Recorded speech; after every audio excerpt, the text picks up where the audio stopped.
আজিৰ পৰা ঐতিহ্যমণ্ডিত আহতগুৰি আঞ্চলিক ভোগালী উৎসৱ আৰম্ভ।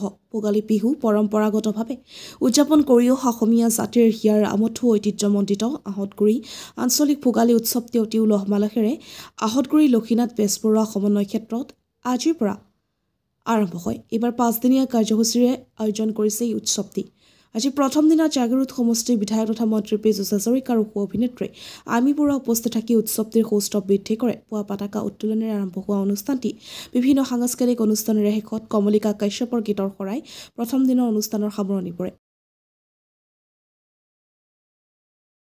মাননীয় মুখ্যমন্ত্ৰী ডাঙৰীয়াও সেইদিনা আহিছিলে, কিন্তু বিশেষ কাৰণবশতঃ মই আহিব নোৱাৰিলোঁ। গতিকে মোৰ কাৰণেতো এটা বেয়া লগা দিন, মানে সদায় ম'হ যুঁজ। সেইকাৰণে সৰুৰ পৰা ম'হ যুঁজে দেখিছোঁ।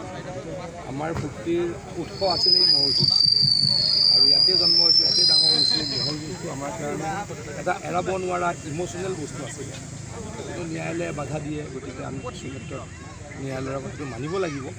কিন্তু মই আগতেও কৈছোঁ যে মানুহৰ আমি আঘাত কৰিব নোৱাৰোঁ। গতিকে ন্যায়ালয়ে বাধা দিছে কাৰণে আমি ম'হৰ যুঁজ নকৰোঁ, কিন্তু মই তথাপিতো ম'হৰ যুঁজ হ'ব লাগে বুলি সদায় বিচাৰোঁ।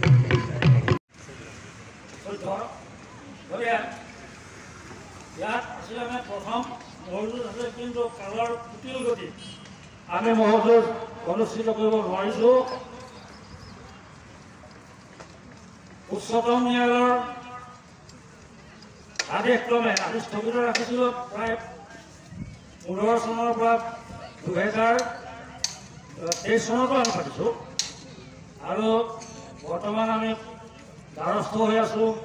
গতিকে ম'হৰ যুঁজ অনুষ্ঠতীয়াকৈ যদি পাতে আমাৰ ক'ব লগা নাই, কিন্তু কথা হ'ল কি, ইয়াৰ উদ্যোক্তাসকল আমি ভোগালী উৎসৱটো সাংবাদিক Nabajyoti Bhuyan report MK news. Bhogali উৎসৱ সাধাৰণতে